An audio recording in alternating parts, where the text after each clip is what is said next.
Bom, pessoal, vamos então fazer o quinto ensaio de engenharia de fluidos, tá? Esse ensaio se chama perda de carga localizada.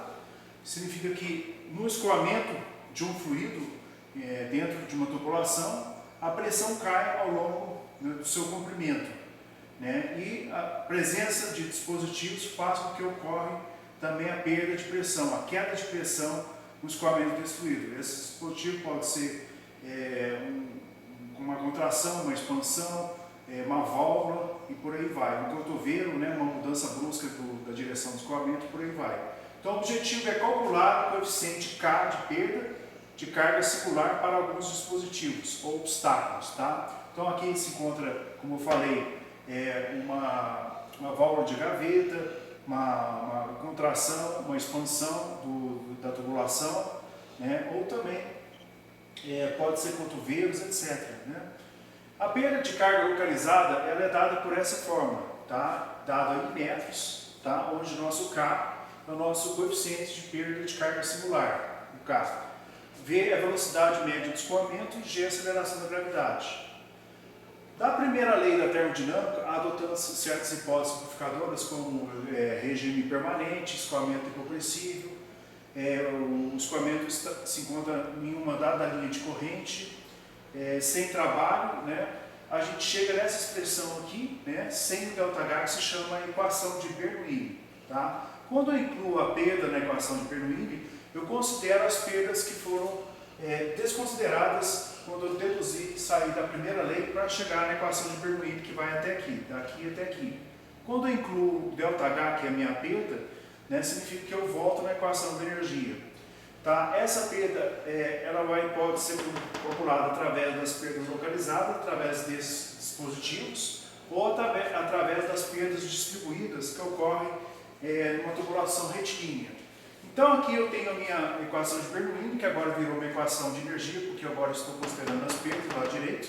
Essa equação não considera máquinas térmicas instaladas entre o ponto 1 e o ponto 2, por exemplo, uma bomba, uma turbina, tá ok? Aqui nós temos nessa equação LP é a linha piezométrica, que considera a pressão e a altura, e a linha de energia considera a carga cinética, tá? Então, a perda localizada para extensão e contração, tá? De 2, tá ok? A gente vai considerar aqui a pressão estática mais a altura de cota é igual a H1, do mesmo lado para o lado 2, para a seção 2 da tubulação, tá ok? Então, substituindo esses valores, né, para H1 e H2, né, eu vou chegar nessa expressão aqui, ó, tá? Que vai ser a minha equação de Bernoulli mais a energia, mais a perda, aliás, tá?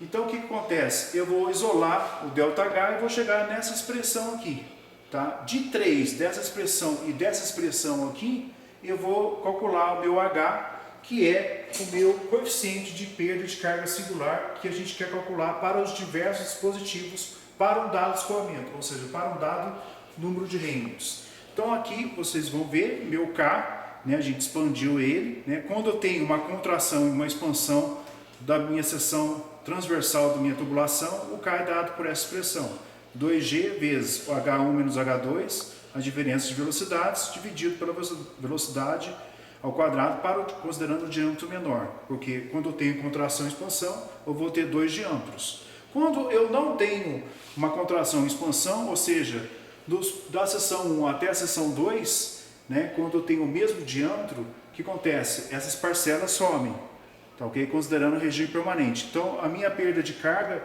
é apenas a diferença de H1 para o H2. Tá?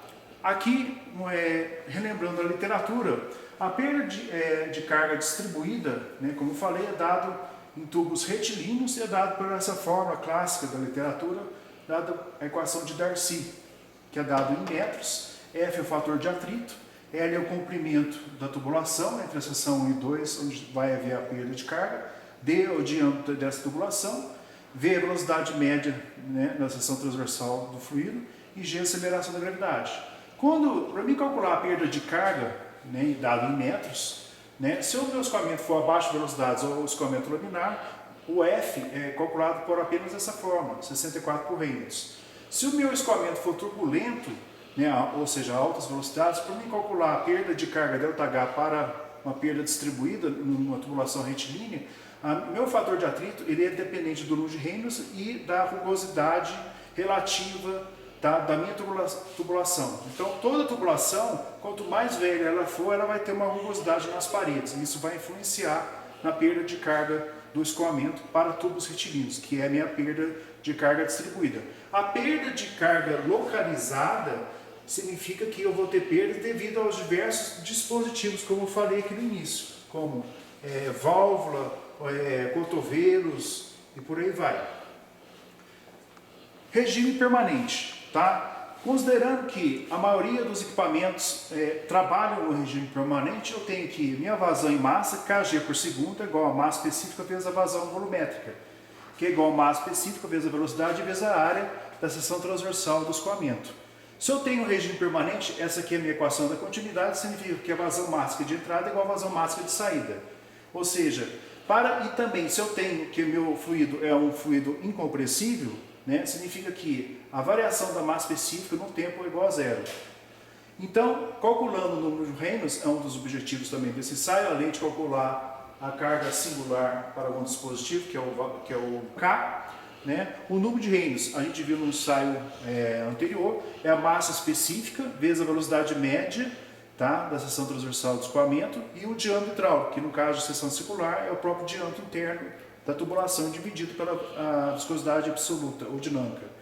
E iremos precisar calcular a velocidade que passa nessa tubulação que tem perda de carga, ou perda de energia. A velocidade é igual para um tubo de seção circular, 4 vezes a vazão volumétrica dividido pelo π vezes o diâmetro ao quadrado.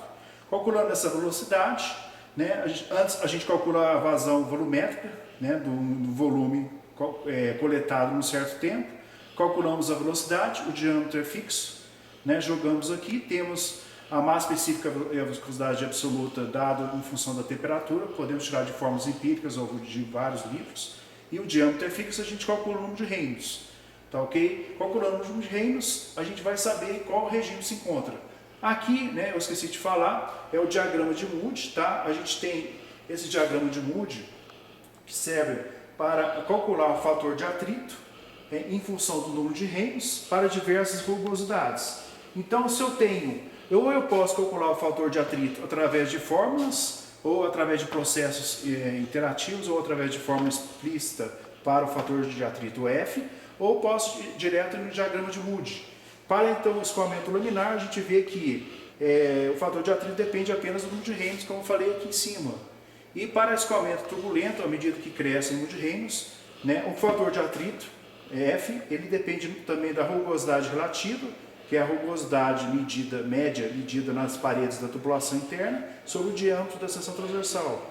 Né, à medida que varia essa rugosidade relativa, né, eu vou ter e conforme o seu número de Reynolds, eu vou ter um valor de F, vou jogar na fórmula de Darcy e vou tirar a perda de carga. Isso para tubulações, para perda de carga distribuída em tubulações retilíneas, sem obstáculos entre eles, entre a seção 1 e 2. Tá ok? Então, esse é o nosso quinto ensaio de PA 14, Engenharia de Fluidos. Tá? Se chama perda de carga localizada. Não vamos tratar de perda de carga distribuída, mesmo que ela existe na realidade, mas como os comprimentos, né, entre os cotovelos, os diversos dispositivos são pequenos, o comprimento então a gente não vai abordar a perda de carga distribuída, somente a perda de carga localizada.